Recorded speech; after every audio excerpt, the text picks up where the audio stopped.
আজকের গল্প কচ্ছপের চশমা বদল। কচ্ছপ রাজা রাজসভায় রত্নখচিত বিশেষ চশমা পরে বসে আছেন সিংহাসনে। শিয়াল মন্ত্রী চুপচাপ রাজার চোখের দিকে তাকিয়ে গোপন পরিকল্পনা আঁটছে। শিয়াল হাইনা বাবার কাছে গিয়ে এক মন্ত্রপুত চশমা চাইল, যাতে কচ্ছপ রাজা অন্ধ হয়ে পড়ে। হাইনা বাবা মন্ত্র পাঠ করে যজ্ঞকুণ্ড থেকে হুবহু একটি চশমা সৃষ্টি করে দিলেন।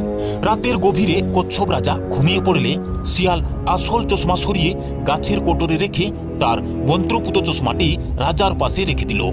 পরদিন বানর সারা জঙ্গলে মাইকিং করে জানালো কচ্ছপ রাজা অন্ধ ও অসুস্থ। শিয়ালকে রাজা করার রাজাদেশ এসেছে। সবাইকে পরদিন রাজসভায় আসার আমন্ত্রণ জানানো হলো। শিয়াল আনন্দে আত্মহারা, কারণ তার ষড়যন্ত্র সফল হতে চলেছে। সে রাতের আঁধারে গাছের কোটর থেকে আসল চশমা নিয়ে আবার বদল করে দিল। পরদিন রাজসভায় সবাই হাজির।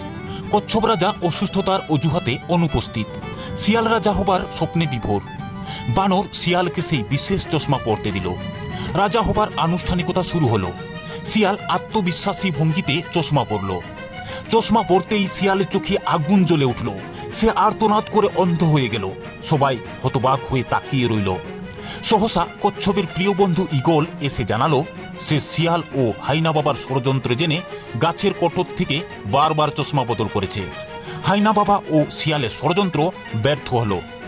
কচ্ছপ রাজা হাসি মুখে রাজসভায় এসে জানালেন তিনি অসুস্থতার নাটক করেছিলেন। শিয়ালকে কোনো শাস্তি দিল না, বরং অন্ধ অবস্থায় জঙ্গলে ছেড়ে দিলেন। শিয়াল হোঁচট খেতে খেতে জঙ্গলে পাগল হয়ে গেল। কূট কৌশল করে অন্যকে ফাঁকি দিতে গেলে শেষমেশ নিজেরই সর্বনাশ হয়।